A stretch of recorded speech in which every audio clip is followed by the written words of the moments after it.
আপনি কি জানেন বাংলাদেশেই আছে এমন একটা জায়গা যেখানে আপনি পাবেন মিনি সুন্দরবন আর বনের পাশে শান্ত সমুদ্র সৈকত।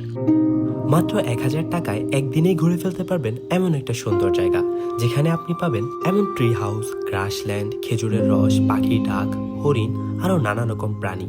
এক কথায় জায়গাটা একের ভিতর সব। আর এই জায়গাটির নাম হলো বাটেরখিল সমুদ্র সৈকত, যেটি আমাদের সবার প্রিয় সীতাকুণ্ডে অবস্থিত। চলুন আপনাদেরকে আজকে নতুন একটা জায়গার সন্ধান দিই। প্রথমে বাংলাদেশের যে কোনো প্রান্ত থেকে সীতাকুণ্ডে চলে আসবেন। আমি ঢাকা থেকে চিটাগং মেল ট্রেনে করে চলে আসি সীতাকুণ্ড, আর ভাড়া নিয়েছিল ১৩৫ টাকা। সীতাকুণ্ড বাজারে এসে একটা হোটেল থেকে ব্রেকফাস্ট করে নেই, আর আমার দুপুরে খাওয়ার জন্য কিছু খাবার কিনে নেই, কারণ আমি এখন যেখানে যাচ্ছি সেখানে আশেপাশে কোনো খাবার দোকান নেই। সীতাকুণ্ড বাজার থেকে একটা সিএনজি নিয়ে এখন আমি চলে যাচ্ছি উত্তর বাটেরখিল, আর ভাড়া পড়বে ৩০ টাকা জনপ্রতি। সিএনজি থেকে নেমে প্রায় আরও ৩০ মিনিটের মতো পায়ে হেঁটে পৌঁছে যাই মিনি সুন্দরবনে।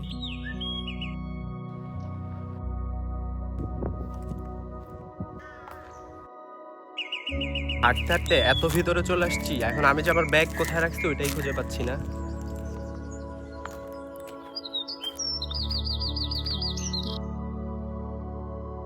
এখানে জেলেদের বানানো কিছু সুন্দর সুন্দর ট্রি হাউসও আছে, আপনারা চাইলে এগুলোতে রেস্টও নিতে পারেন। আমি জানি না এই জায়গাটার নাম আসলে কারা মিনি সুন্দরবন রেখেছে। এই জায়গাটার ভাইব আসলেই সুন্দরবনের মতো। ঘুরতে ঘুরতে এক পর্যায়ে দুপুরের খাবারের সময় হয়ে গেছে। এই খিচুড়িগুলো খালি খালি খেতে ভাল লাগছিল না, সেজন্য আমি ব্যাগ থেকে বের করলাম আলুচ ভর্তা। আর আলুচ ভর্তার প্যাকেটের মধ্যে ছিল পটেটো ফ্লেক্স, পেঁয়াজ, মরিচ, লবণ এবং সরিষার তেল। প্যাকেটে থাকা পাউচের মধ্যে ১৫০ মিলি পানি নিয়ে ১ মিনিটের মধ্যেই বানিয়ে ফেললাম মজাদার একটা আলুর ভর্তা।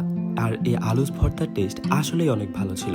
আর এমন একটা নির্জন জায়গায় আলুচ ভর্তা আমার টাইম আর লাইফ দুইটাই সেভ করলো। খাবার খেয়ে আমি কিছুক্ষণ এই ট্রি হাউসটাতে রেস্ট নিই। তারপর বিকেলে আমি সমুদ্রের পাড়ে চলে আসি, আর এই সমুদ্রের পাড়টা আমার এত ভালো লাগছে আসলে বলার বাহিরে। আসলেই সুন্দর জায়গাটা। এই ছোট ক্যানেলটার ওই পাশের যে বনটা আছে ওটার মধ্যে আমরা দুইটা হরিণ দেখছিলাম, কিন্তু ক্যামেরায় ক্যাপচার করা সম্ভব হয়নি, তার আগেই ওরা চলে গেছে। তারপর আমি চারপাশটা আরেকটু ভালোভাবে এক্সপ্লোর করি। সবার কাছে একটাই অনুরোধ, বনটা যেহেতু আমাদের, এটাকে রক্ষা করার দায়িত্ব আমাদের। আমাদের সাথে করা আনা ময়লা আবর্জনা সবার কাছে আমি অনুরোধ করব আপনাদের সাথে করে আবার ব্যাগ নিয়ে যাবেন। এমন একটা ট্রিপে আপনাদের খরচ হতে পারে ৭০০ থেকে ১,০০০ টাকার মতো।